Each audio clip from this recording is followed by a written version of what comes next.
Vegeta is easily one of the most iconic anime characters of all time, and he has a long list of memorable moments that made fans fall in love with his character. I like Vegeta too. I think he serves his purpose quite well, but over the years I've had a feeling that not everyone who likes Dragon Ball feels this way. I believe the biggest gripe people have with Vegeta throughout the years is that he has never beaten the main villain of an arc, and I gotta be honest, this is pretty funny to me. In what other show do we expect this out of? Because Dragon Ball is a shonen anime and has been a blueprint for many shonen anime that have followed it, I'll compare it to those. Let's start with One Piece. Did anyone ever think for a second that Zoro should have beaten Kaido? Did anyone truly want to see Sanji versus Rob Lucci? I mean, there are some arcs where Luffy doesn't even win, but in any arc where the Straw Hats are victorious, Luffy is going to be the most responsible for it. He'll defeat the strongest enemies. In JoJo's Bizarre Adventure, excluding the part that I believe is the hardest to follow, did anyone ever expect a non-Joestar to win the final battle? I mean, even with Naruto, which I believe has a very similar structure to Dragon Ball with its two most popular characters, we expect Naruto to win every time. There may be lots of twists and turns during the conflict, but Naruto ends up on top. But the one shonen anime I really want to highlight is Hunter x Hunter.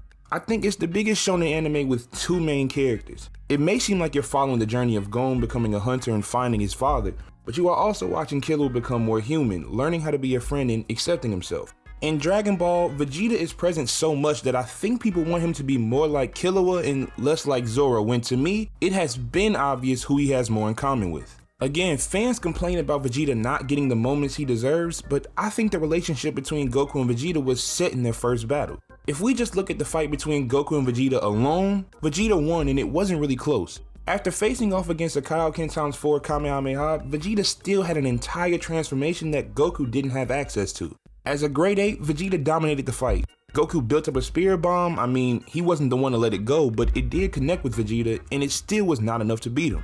With the help of his friends, the Earth was saved, but Goku lost this battle pretty easily. That kind of sequence of events has been something Vegeta goes through every arc. On Namek, Vegeta fought his way through Frieza's army. Goku, yeah, he arrived on Namek and was very strong, but he was sidelined for majority of the fight against Frieza. Eventually, Vegeta gets killed and Goku wins. That's one.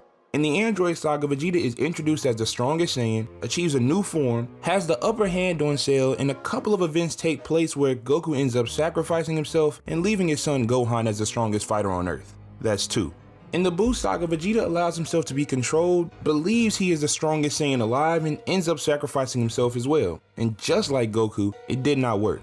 But unlike Goku, Vegeta's death did not bring forth the warrior that would beat Buu because that warrior was Goku. That's 3. In Battle of Gods, Vegeta gets a quick boost that makes him the strongest Saiyan alive until Goku is chosen to become a god. That's 4. And then I don't think I even need to explain how this trend is seen in Resurrection F. That's at least 5 times where we see that Goku has to be the one to end the big conflict, and this is all before Dragon Ball Super. So why is there all this recent outrage about Vegeta not beating the main villains? Do you guys want Vegeta to be the main character? I sure don't.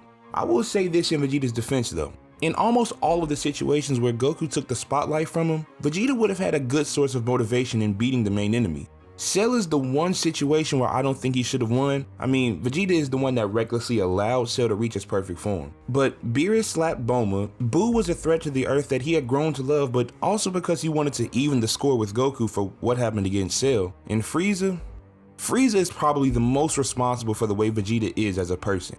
But in all of these situations, Vegeta's motivations were selfish. They weren't bad, he was right most of the time, but Goku doesn't act out of selfishness. I know he likes to say that he isn't a hero and just searches for good fights and strong opponents, but his actions say otherwise. Dragon Ball has its fair share of problems, but I think that sometimes we as fans focus on things that aren't issues. If you enjoyed this video, please click the like button and let me know in the comments if you think we'll ever see Vegeta be the main villain. Please, if you haven't already, subscribe to the channel so you know when I upload more videos like this. But until then, this is BigTune, and thanks for watching.